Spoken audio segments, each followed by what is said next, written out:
وما أرسلنا في قرية من نبي إلا أخذنا أهلها بالبأساء والضراء، اور جب بھی ہم نے کسی بستی میں نبی بھیجا اور اس بستی والوں نے اس نبی کو جھٹلا دیا تو ہم نے وہاں کے رہنے والوں کو مصیبت اور سختی کے ذریعے پکڑ لیا۔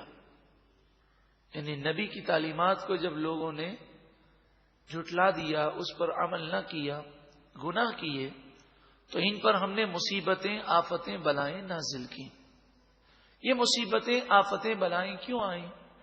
لعلہم یضرعون، تاکہ وہ اللہ کی بارگاہ میں روئیں، گڑ گڑائیں، توبہ کریں، مگر انہوں نے توبہ نہ کی، وہ نہ روئے، وہ نہ گڑ گڑائے، بلکہ انہوں نے اس عذاب کو عذاب نہ سمجھا۔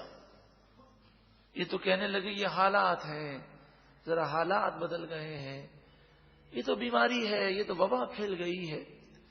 اس طرح وہ اپنے آپ کو تسلی دیتے رہے کہ یہ ہمارے گناہوں کی وجہ سے نہیں، یہ تو ایک نظام ہے دنیا کا۔ گناہوں کی وجہ سے مصیبتیں آئیں لیکن انہوں نے توبہ نہیں کی۔ ثم بدلنا مکان السیئۃ الحسنۃ حتی عفوا، پھر ہم نے برائی کو، مصیبت کو بھلائی کے بدلے میں بدل دیا۔ یعنی بیماری تھی تو تندرستی دے دی ان کو، حالانکہ گناہ گار ہیں، غریب تھے تو امیر کر دیا۔ اس طرح نعمتوں کی فراوانی انہیں دے دی۔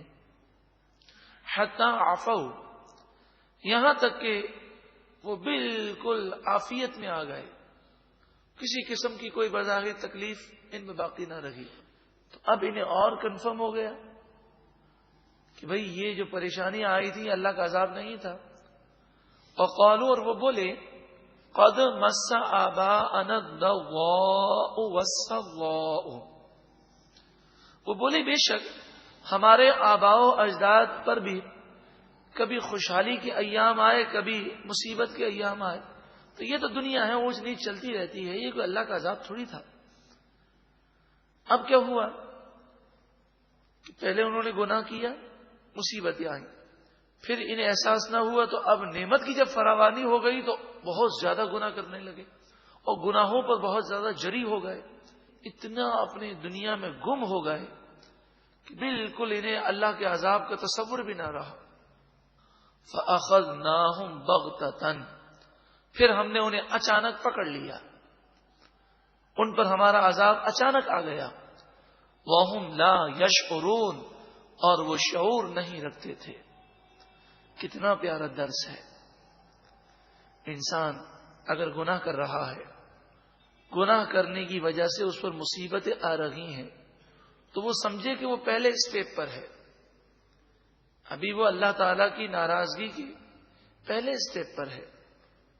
یعنی اسے یہ تعلیم دی گئی کہ تم اللہ کی بارگاہ میں توبہ کر لو، لیکن پھر وہ دیکھے کہ گناہ کرنے کے باوجود مصیبتیں میری دور ہو گئیں اور بڑی خوشحالی کا دور دورہ ہے، تو سمجھ جائے کہ وہ آخری اسٹیپ پر ہے، آخری اسٹیج پر ہے، کہ اب یہ غافل ہو جائے گا، اور جب مکمل طور پر دنیا میں مست ہوگا تو اللہ کا عذاب اور اللہ کی گرفت اچانک آئے گی، تو موت وہ ساری دنیا کے مزے ختم کر دے گی۔ اس کے علاوہ دنیا میں مشکلات اور پریشانیاں، مصیبتیں آتی ہیں۔ میں نے پہلے بھی عرض کیا تھا کہ حضور کی آمد کے بعد اب اجتماعی عذاب نہیں آئے گا، مگر انفرادی عذاب آتے رہتے ہیں۔ وَلَوْ أَنَّ أَهْلَ الْقُرَىٰ آمَنُوا وَاتَّقَوْا، اور اگر بستی والے ایمان لاتے اور تقوی پرہیزگاری اختیار کرتے، لَفَتَحْنَا عَلَيْهِمْ بَرَكَاتٍ مِّنَ السَّمَاءِ وَالْأَرْضِ، اگر یہ ایمان لاتے اور تقوی اختیار کرتے، نیک بن جاتے، تو ہم آسمان اور زمین کی برکتیں ان پر کھول دیتے، برکتیں انڈیل دیتے۔ وَلَٰكِن كَذَّبُوا، لیکن انہوں نے جھٹلایا، گناہ کیے۔ فَأَخَذْنَاهُمْ بِمَا كَانُوا يَكْسِبُونَ، پس ہم نے انہیں ان کے گناہوں کی وجہ سے پکڑ لیا. بِمَا كَانُوا يَكْسِبُونَ، جو گناہ وہ کیا کرتے تھے اس کی وجہ سے ہم نے انہیں پکڑ لیا. اب اگلی آیت میں تا قیامت دنیا میں آنے والے ہر بستی والے کو خطاب ہے.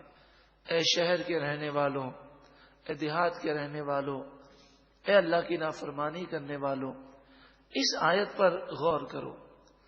آفا امین اہل القری، کیا بستی والے، شہر والے بے خوف ہیں؟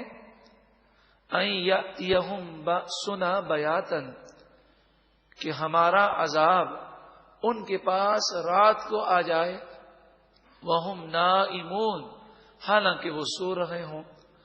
اوا امین اہل القری ان یاتیہم باسنا ضحی، کیا شہر والے، بستی والے بے خوف ہیں کہ ہمارا عذاب ان کے پاس دن کے وقت آ جائے.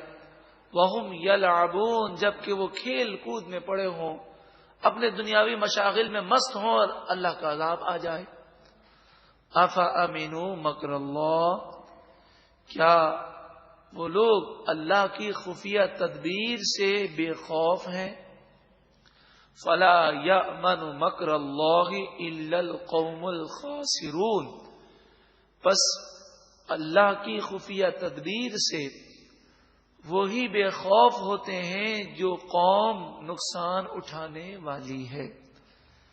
خفیہ تدبیر سے مراد یہ ہے کہ انسان یہ ڈرتا رہے کہ کہیں میرے لیے عذاب لکھ تو نہیں دیا گیا، کہیں میں تباہی کی طرف تو نہیں جا رہا، کہیں ایسا تو نہیں کہ بظاہر میری مشکلات آسان ہو رہی ہیں، بظاہر میری دعائیں بڑی قبول ہو رہی ہیں، تو کہیں ایسا تو نہیں کہ میری نیکیوں کا صلہ دنیا ہی میں دیا جا رہا ہے اور مرتے وقت میرا ایمان سلب کر لیا جائے اور پھر کل بروز قیامت میرے لیے کوئی حصہ نہ ہو.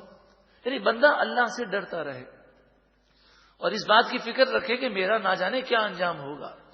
اور جو اپنے انجام کی فکر کرتا ہے اللہ تعالیٰ اسے ایمان کی سلامتی عطا فرماتا ہے. کئی بزرگان دین کا معمول تھا کہ جب ان پر نعمتوں کی فراوانی ہوتی تو ڈر جاتے اور کہتے کہیں ایسا تو نہیں کہ اللہ ہم سے ناراض ہو گیا ہو، اس لیے نعمتوں کی فراوانی ہے کہ ہم جو ٹوٹی پھوٹی عبادت کرتے ہیں اس کا صلہ یہیں دے دیا جائے اور جنت میں صلہ نہ ملے، آخرت میں صلہ نہ ملے. یہ ان کے خوف اور ڈرنے کے انداز تھے. اگر آپ اس کی مزید معلومات حاصل کرنا چاہیں، بلکہ یہ معلومات حاصل کرنی چاہیے، تو امیر اہل سنت کی یہ کیسٹ آپ ضرور سماعت فرمائیں. اللہ تعالی کی خفیہ تدبیر، کہ بندہ جب گناہ کرتا ہے تو پہلے مصیبتیں آتی ہیں، پھر بھی توبہ نہیں کرتا تو پھر نعمتوں کی فراوانی ہوتی ہے، پھر وہ غافل ہو کر مر جاتا ہے، تباہ ہو جاتا ہے. اللہ کے نیک بندے وہ ہر وقت اللہ سے ڈرتے رہتے ہیں. اس دوسرے رکوع میں ہم نے یہ بھی سماعت کیا کہ اگر لوگ ایمان لائیں اور تقوی اختیار کریں تو آسمان و زمین کی برکتیں ان پر انڈیل دی جائیں. اللہ ہم سب کو عمل کی توفیق عطا فرمائے.